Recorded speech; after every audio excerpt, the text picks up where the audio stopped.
Alright guys, I'm going to be honest with you. As a huge fan of the Dynasty Warriors series, who's also played his fair share of Fire Emblem titles, Fire Emblem Warriors is a boring game.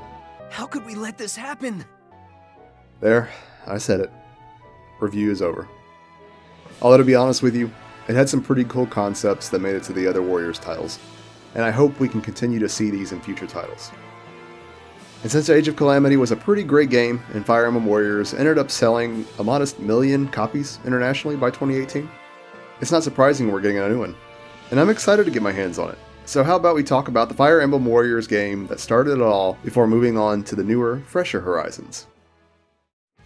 By 2017, Koei was already getting pretty good at making spin-off entries in a collective series of titles known as Warriors, or Musou games. It may be a little tricky to follow, but Dynasty Warriors started as an action spin-off to the long-running strategy series known as the Romance of the Three Kingdoms, itself a game adaptation of a 14th century Chinese book, with the book itself being a romanticization of the historical Three Kingdoms period in China. Yeah, it's a bit of a rabbit hole, but it makes sense if you stare at it long enough.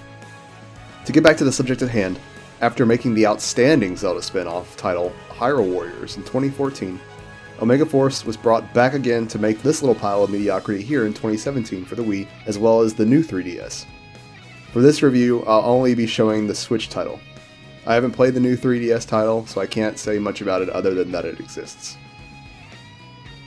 Fire Emblem Warriors takes place in its own timeline and creates an original story so that it has an excuse to mesh Fire Emblem characters from the two recent major titles of the time, including Fire Emblem Awakening.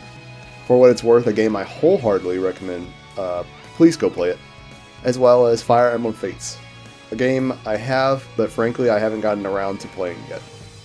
A few classic characters such as Marth thrown in from Shadow Dragon for good measure, and 2 wholly original characters are added to the game.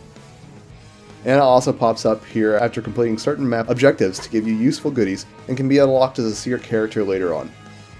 I played through this title once when the game released and didn't do much outside the main story.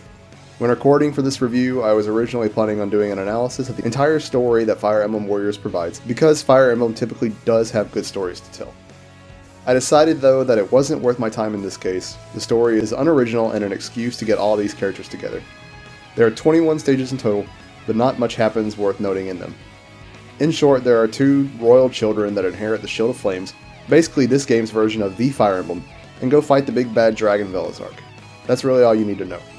As with any Fire Emblem title, there's some fun dialogue between characters you already know and love, and I'll be the first to say that there are some really well done cutscenes. But as with most Koei titles, story is taking a backseat in the trunk.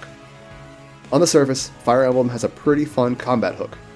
It takes the major mechanic of the previous Hyrule Warriors titles and runs with them.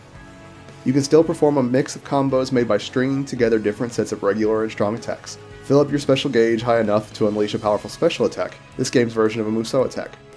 This game does have a few additional mechanics up its sleeve, however. After filling a second meter, an awakening state can be unleashed, where all your attacks become advantageous in the weapon triangle system, and can form a very powerful special finishing attack. You see, Fire Emblem Warriors also brings the weapon triangle system from the original series to implement some strategy. Sword wielders have a disadvantage against lance users, bows do massive damage against flying units, and so on and so forth in a big triangle.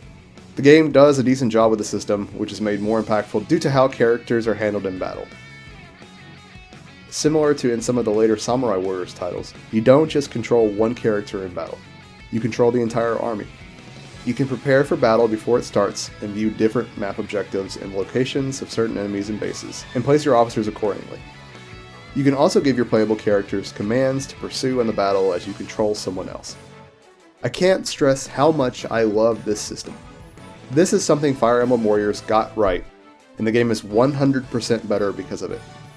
I don't have to worry about losing battles because my officer that's weak against bows lost their base and had to retreat because of the fact that they went off doing something stupid. And that's important. Like in the Fire Emblem series, you can turn permadeath on in this game. In this case, your characters don't really die per se, but if they fall in battle, they're out of the story mode for good. When characters are nearby, they can also pair up together, kind of like the pair mechanic in Awakening and Fates.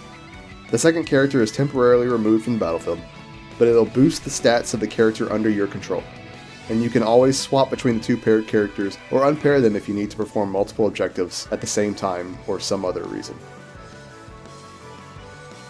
Beating stages gets you absolutely tons of drops that can be used in upgrading your characters in every way imaginable. The system feels like it was cut and pasted directly from Hyrule Warriors, but made 1,000 times grindier. This basically sums up my experience with Fire Emblem in general. It has the ability to make a phenomenal Warriors sub-series. The graphics look good for the style, the music is fine, the character movesets are a really good start, but everything just feels half-cooked. A lot of the environments end up looking the same. The movesets are nice, but there are a lot of players that feel like clones of one another mechanically, and the leveling system just doesn't feel impactful. I was able to play the game on the hardest difficulty of Lunatic after just one playthrough, and I was either one-shotting even more difficult opponents with my developed but not maxed out characters, or able to manage well enough with my low-level characters. Again, on the max difficulty. Even if you die, you have so many checkpoints throughout stages that you can infinitely reload at if you die that difficulty just doesn't matter. Yes, you can upgrade your weapons and reforge them together, but at the end of the day, there just isn't any real reason to. And despite the overwhelming grind the game can provide if you're willing to do it, everything just feels the same. Other than story mode, a history mode exists in-game, where you can fight in battles based on battles from other Fire Emblem titles. But other than to get additional rare loot drops to level your characters up in a way that doesn't even feel all that impactful, there's just no point to keep playing the mode after a map or two. Several DLC packs exist for the game, bringing a bunch of extra characters to the mix, as well as a huge amount of extra history mode stages to play. But again, nothing feels different enough or challenging to make me feel at all satisfied in buying the content.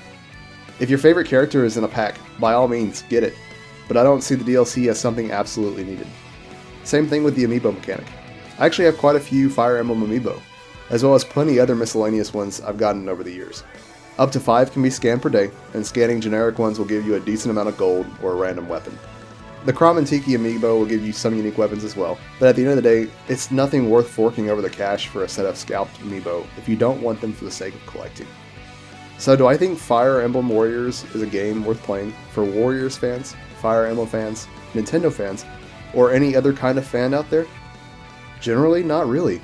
I feel like I've been very negative this review, and I do want to say it's not a bad game, it just feels uninspired. I mean, technically, it feels like a full-price Hyrule Warriors reskin mod, but that's besides the point. If you absolutely want to give it a try before playing the new Fire Emblem 3 Hopes, sure, give it a try. The story mode will give you a few hours of interesting content at the very least. If you're looking for a hack-and-slash experience in the Switch, there are several other options that in my opinion are a much better bang for your buck, like either of the Hyrule Warriors titles or Dynasty Warriors 8. If you're a Dynasty Warriors fan interested in the Fire Emblem series, just go play a real Fire Emblem game. They're great strategy games and you'll miss nothing by skipping this title. There's a good game engine buried somewhere down there. With a little polish, Fire Emblem could even make a great set of Warriors titles, but it's not there in this installment. Thanks for tuning into my review of Fire Emblem Warriors. For gameplay of this and other Musou titles, check out my other channel, JPlay's Archives, where I chronicle all the gameplay you see in my reviews. I'll leave a link in the description below. Also, if you like this review, be sure to drop a like, and don't forget to subscribe for more retrospective reviews of the Musou series. Let me know your favorite moments from Fire Emblem Warriors, or any other Fire Emblem game for that matter, in the comments below. Thanks for watching.